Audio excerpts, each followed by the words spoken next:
Your favorite PGA and LPGA legends, pros and top instructors are right here every week on Next on the Tee. Join Chris as the greats of the game share their stories, insights and playing lessons. Now, back to Chris and more of the show.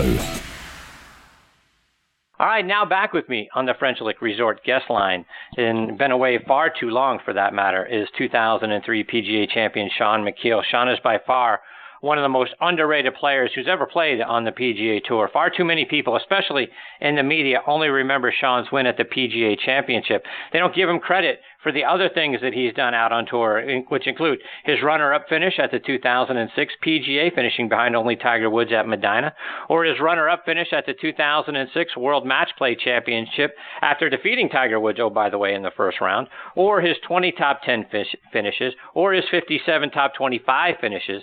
He's only the second player to ever record a double eagle in the U.S. Open, which he did back in 2010 at Pebble Beach. And the time, is rapidly approaching for him to get out on the Champions Tour, which I can't wait to see happen. And I'm glad he is back with me tonight here on Next on the Tee. Hey, Shaun, how have you been, my friend?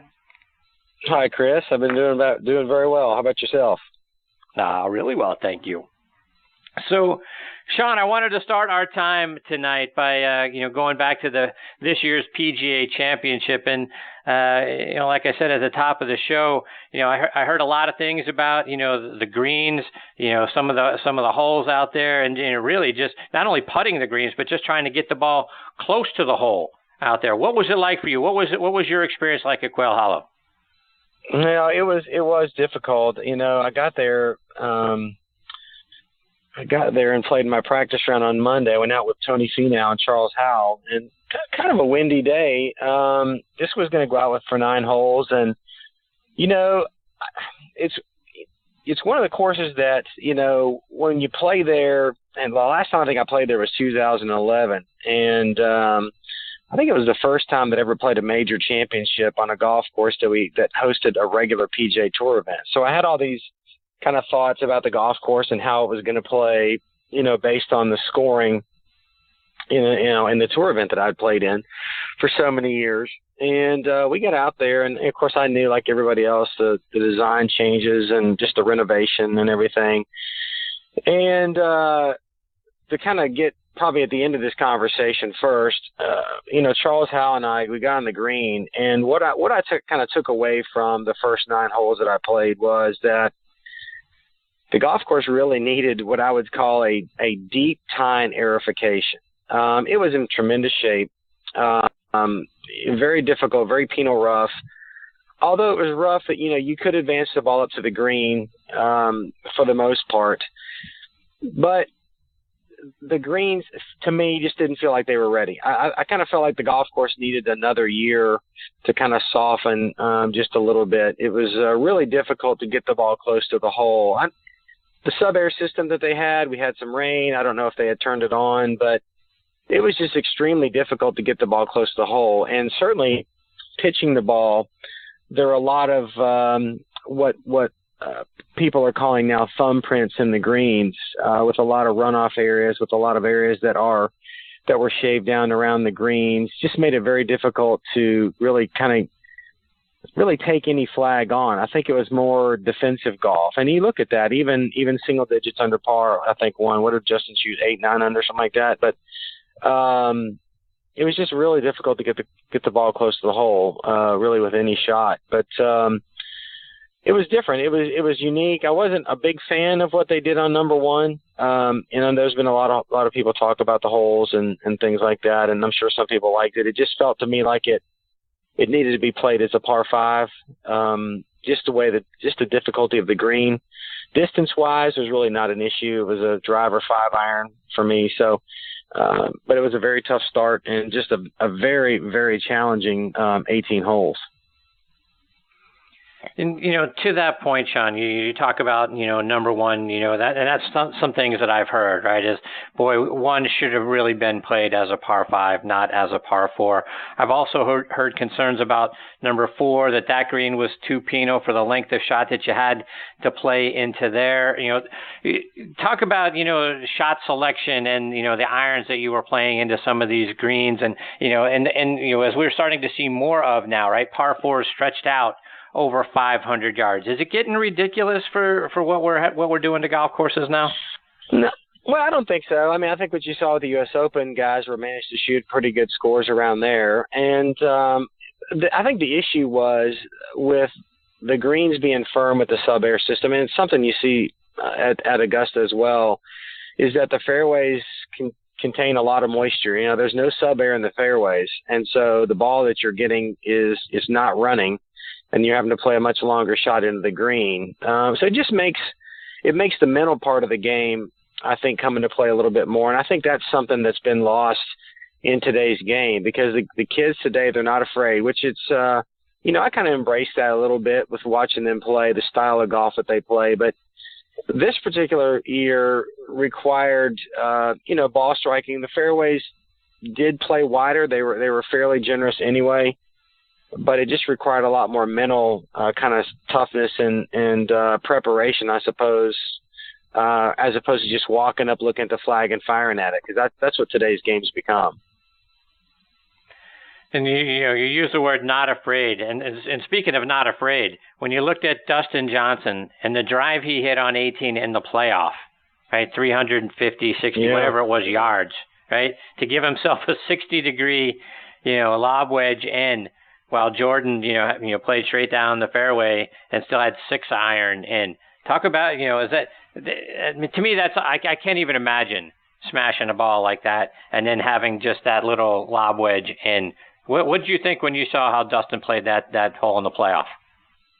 Well, there's been a lot made, I think, of and I don't know who they were, just some pros were talking about. They really didn't think the 19th hole should really turn into or the 18th hole should turn into a long drive competition. But that's just the way the game is. I mean, Jordan plays a strategic game.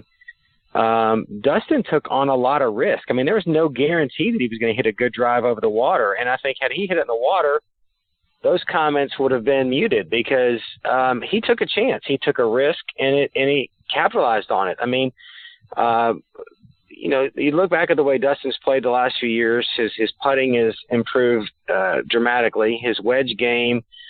So he actually, what used to be maybe what I would call a weakness in his game, he actually played to his strength, which is, one, is driving. But look, distance has always been something that we've all strived for. I don't care if you're playing the 70s, late 70s when I started playing the game, or even today. There are guys that just hit it farther. Now there just seems to be a lot more guys that hit it a long way. But it's just the way the game is played now. And I'm sure Jordan would have loved to have taken on that water on the left, but he couldn't do it. So he played the hole the way he felt like he needed to, and he lost the tournament because of it. But that all that was due to Dustin's good play on Sunday. Mm-hmm. So take us inside the tournament a little bit. What was it like being at the Champions Dinner this year? Oh, it's look, it's always a fabulous time. Jimmy Walker was an incredible host. We've all seen the struggles with Jimmy this year with battling Lyme's disease. I talked to him for a little bit. Our lockers were next to each other in the locker room. He was just down from me a bit. Talked a little bit about that, and I know his game's been struggling. I could see that he was a little worn. He was a little tired.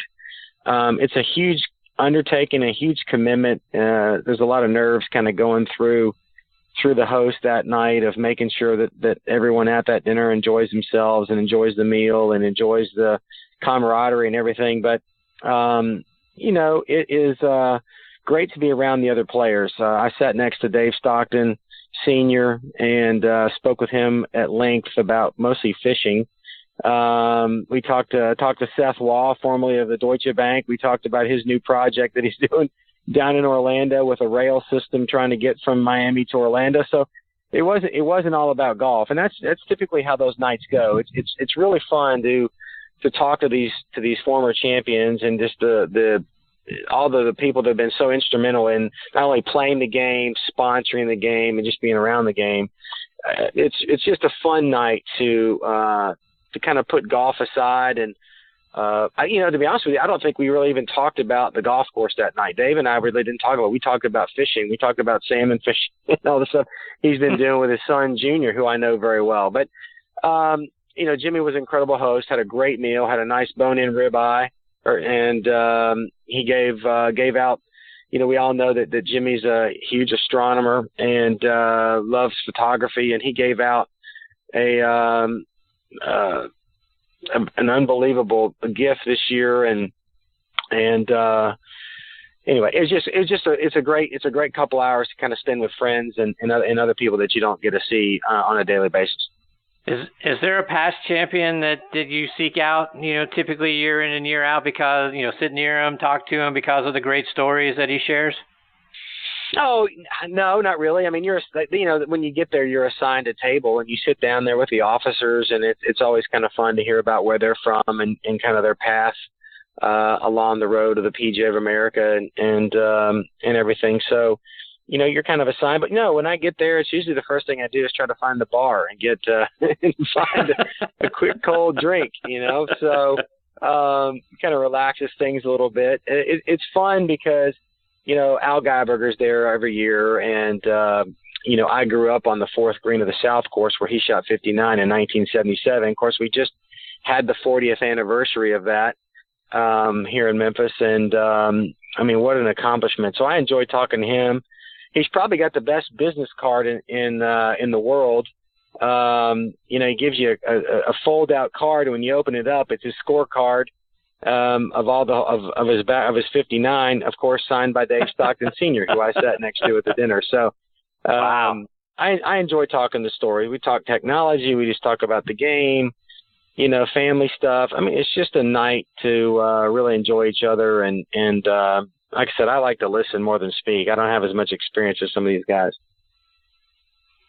So, Shaun, as we look ahead to 2019 and the move of the PGA from August to May, how do you and the other players, how do you guys feel about the change in schedule and having the PGA earlier on in the schedule? Well, it's not up to me, obviously, so I kind of go along with it. But I prefer it to be in August.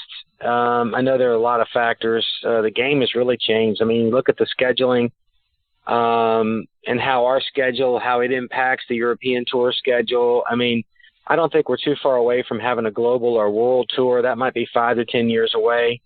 I think the PGA Tour will still kind of be there, but I don't know. I mean, it'll be interesting to see kind of how they handle some of these venues. Rochester's supposed to be 2023. That'll be 20 years since my win. It might be my last PGA if they do have it then. Bethpage Black is slated to be the first one in May, and not being a New Yorker, I don't know what the weather's like up there that type of year. But I love the PGA for the heat. We've been to some great places. Southern Hills, maybe one of the hottest places I've ever been. Plays a great host. But look, we don't have any control. I'm happy to just enter the tournament and play, and whenever they tell me it's going to be, that's what it's going to be. But I don't know. I mean, change is always hard to accept, I suppose, but it may turn out to be the best thing. I mean, obviously the PGA of America has done a lot of thought. I think they've been thinking about this for some time. I think going back to 2013. So it wasn't just a snap decision that they made. There's a lot of things, a lot of moving parts. I mean, the places that they've chosen, they know where the infrastructure goes. I think the one issue that I did get out of it was that, setting things up. I mean, I don't know how long they should probably start very early on. If they get a heavy winter in New York, I mean, they may not be able to start constructing a lot of those tents and everything until February, March. I don't even know. So they'll figure out a way to get it done, and we'll all look back in 20 years and say it was the best thing they ever made, the best decision they ever made. Yeah, I guess, one of the things that enters my mind when they look at, making this change, is for the game itself, right? The tour playoffs now, right, that we're seeing as we speak, and then the tour championship, it competes with, college football on Saturdays, and I know you're a big college football fan, and then it, competes with the NFL on Sundays. It seems like, from my perspective, it's the right thing to do for the game so that this time of year, the playoffs, the tour championship, doesn't have to live in the shadows of football. What do you think? Right. Does it make sense just from that standpoint?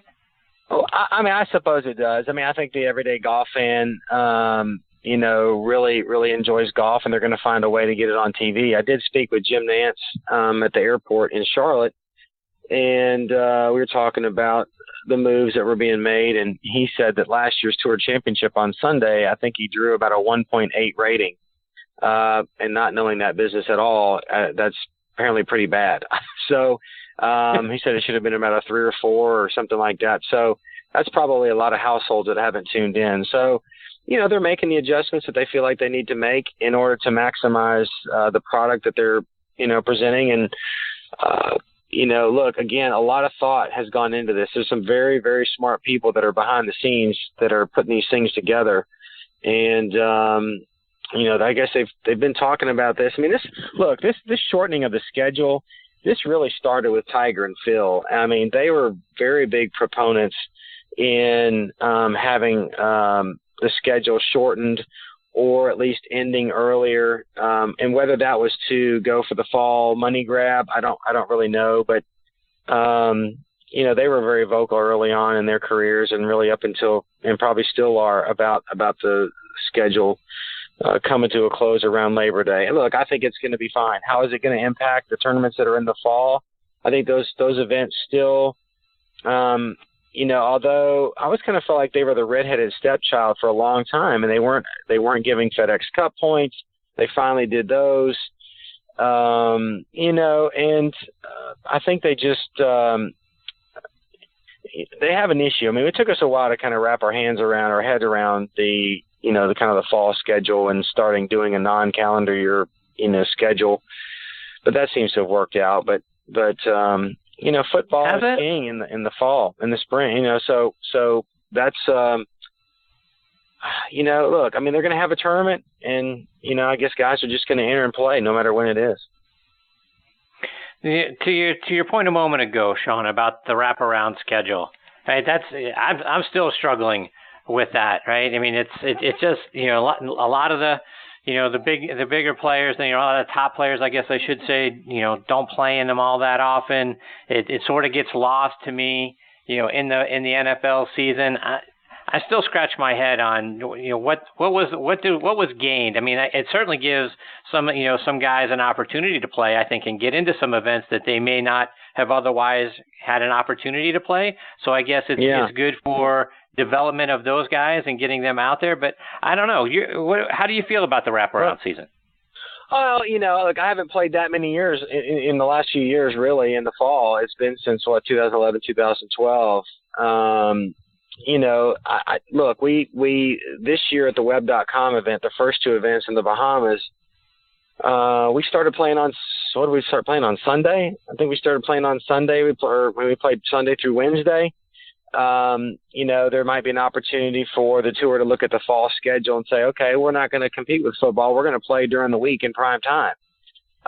Could they do that? I suppose that would have a huge impact on, the volunteers and the Pro-Am participants that are wanting to only take Monday off or whatever the case may be. But, I didn't really care about the wraparound schedule. It was just different. European Tour had been doing it for a long, long time, so I had some experience with that. But again, if their argument is to get away from football, then they're going to have to do something different if they're going to maintain the 5 or 6 events that they have in the fall. There's just no way around it. They're going to have to do something, and that could be as simple as playing, Tuesday through Thursday or Tuesday through Friday. I don't really know what they're going to do, but they're going to have to do something to kind of, give these tournaments and these sponsors a lot more bang for the buck than they've been getting. Mm-hmm. On a lighter note, you guys got to wear shorts at the PGA during the practice rounds. How great was that? Yeah, it was nice. I kind of debated that. Kind of felt kind of odd. There were a few guys that didn't wear shorts, but I think the majority of the players took advantage of it. It was pretty hot first couple days. It's something. Look, that's what the game is today. I mean, every one of us, we go out to practice. I mean, we're wearing shorts, and there are obviously some negative reactions, I think, to some of the players and announcers that felt like it wasn't professional and blah blah blah. But it was exciting to see that the PGA of America is trying to get in tune with the way the game is really played. And we're not trying to be stuffy. We're just trying to present, good golf, and I think that's probably what came across. It was, after the first day or so, it was really no big deal. My big problem was on Tuesday morning when I went to play at 6 o'clock in the morning, and it was pouring down rain, and I had shorts on with no rain pants. So, other than that, it was, it was fantastic. It really was. So, Shaun, we look at, some of the things that you're doing to prepare, yourself for playing in more golf tournaments, looking down the road to the Champions Tour. I know you spent some time recently down in Savannah working on your game. Talking about, where you're at and the things that you're working on. Well, yeah, it was it was really a kind of a difficult year for me. I after losing my dad in December, my mind was not focused on golf. My mom passed in 2010 of cancer also, and my sister lives in Madagascar, and I was the executor of the estates, and I'm trying to handle, the estate and selling the house and just doing all the things, and then also trying to, get used to living my life without my best friend. My dad, who got me started in the game, and he and my mom gave me every opportunity to succeed and all the great things that parents do for their kids. And so I'm still not kind of over my dad's passing. Still have a tough time with it just because, I'm reminded of him so much. But I know he wanted me out there playing golf, and that's what I did. But I just wasn't real enthused or really interested in golf. I just had a lot of things that I was trying to do. So my golf game certainly suffered in the beginning, and I didn't play well, didn't want to be out there. I guess I was just playing to be playing. I felt like I needed to be out there and playing, even though I wasn't competing. That was pretty obvious. But it's, just some things that really kind of I've kind of left behind. Last year was all my focus was on him and getting him getting his treatments and everything else, and so I kind of pushed golf aside. But there were some things that needed to be worked on, and I went down and addressed some of those things with Andrew Rice and Savannah. And I actually started playing some good golf starting about Kansas City. Wasn't anything great. My finishes weren't great, but I was starting to make a lot more birdies, starting to hit the ball straight, starting to get some more length back. So I started seeing some good things, and then lo and behold, the year ends. So, so now I think my focus is, as I told you before we got on the show, was what am I going to do now? Because I don't have any tournaments scheduled.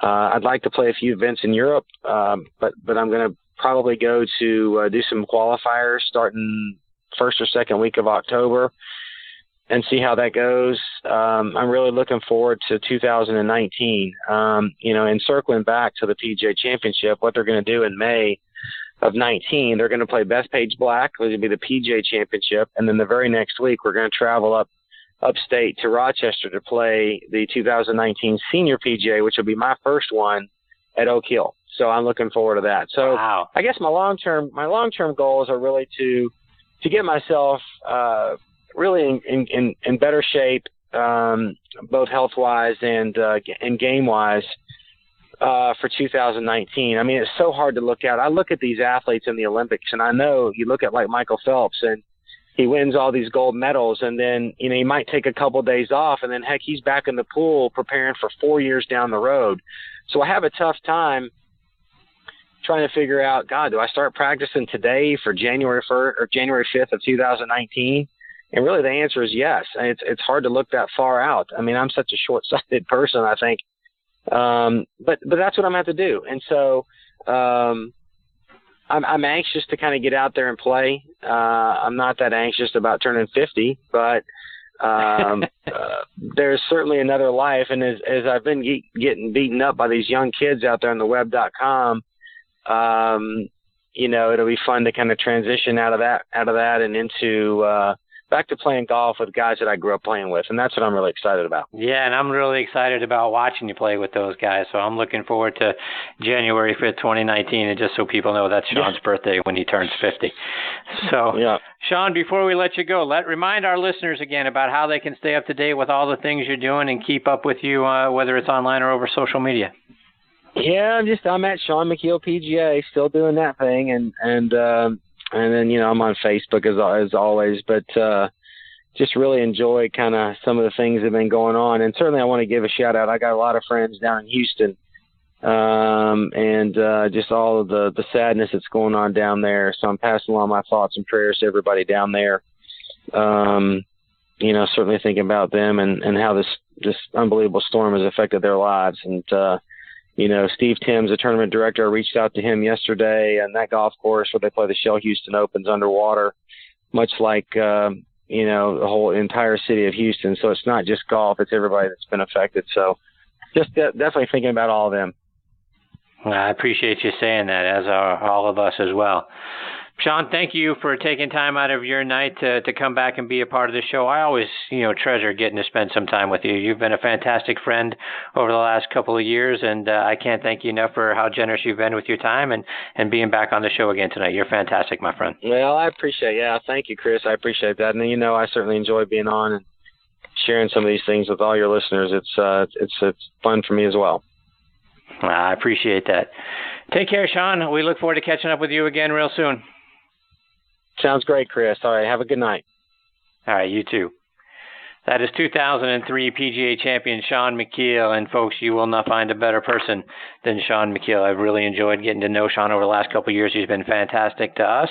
And hopefully we get the opportunity to catch and get him back on the show again sometime this fall.